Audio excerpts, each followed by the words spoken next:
Hello, bachcho. Let's read the question. The question says a long solenoid of length L cross section A having N1 turns has wound about its center a small coil of N turns as shown in the figure, and the mutual inductance of the two circuit is.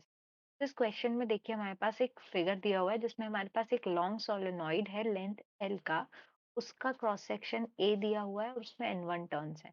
ठीक है, उसके centre के पास हमने एक और ये हमने turn किया है कितने टर्न्स हैं, एन टू टर्न्स है। ठीक है, तो ये क्या है हमारे, ये एन टू टर्न्स है और हमें ये बताना है कि ये दोनों कॉइल्स के बीच में इंडक्टेंस। ठीक है, इस क्वेश्चन में जो की कॉन्सेप्ट करेंगे वो है the flux in coil 2 is due to magnetic field of coil 1, that is phi 2 is equals to N2 P1A। ठीक है, ये क्या होगा, इसका मतलब ये है कि हमारा N2 टर्न से कितना फ्लक्स लिंकेज हो रहा है वो हमारा फ्लक्स हो जाएगा कॉइल 2 का। ठीक है, तो यहाँ पे फ्लक्स कितना है, इस पॉइंट पे इस पूरे सोलेनॉइड में हमारे टोटल फ्लक्स कितना था, P1A, क्योंकि हमें पता है फ्लक्स क्या होता है, मैग्नेटिक फील्ड इनटू एरिया। उससे N2 टर्न्स हमारे जो लिंक हो रहे हैं यानी मल्टीप्लाइड बाय N2, ये टोटल क्या देगा हमको, फाई 2 देगा। ठीक है, ये हमने यहाँ पर लिखा है। अब वी नो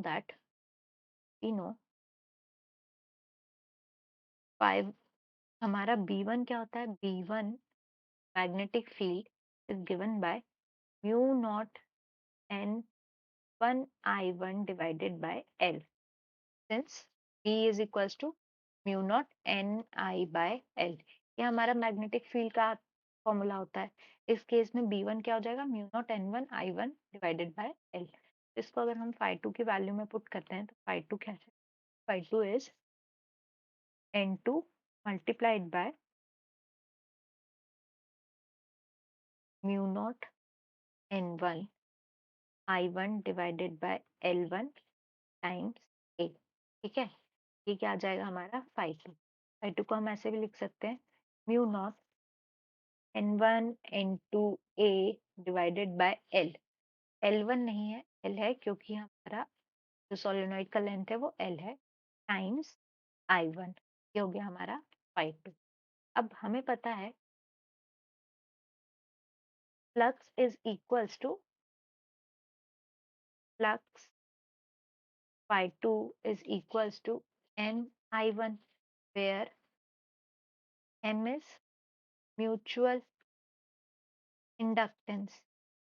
मतलब कि दूसरे कॉइल में जो करंट फ्लो कर रहा है यानी कि I1 is current in coil 1, इसके कारण जो हमारा फ्लक्स जनरेट हो रहा है फाई 2, तो हम म्यूचुअल इंडक्टेंस के ऊपर डिपेंड करता है वो।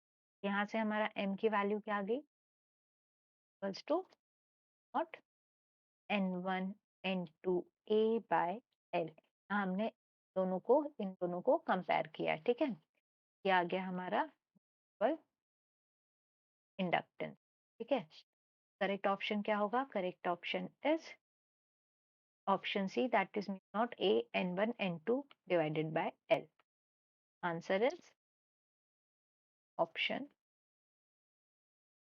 आई hope you understood the question well. Best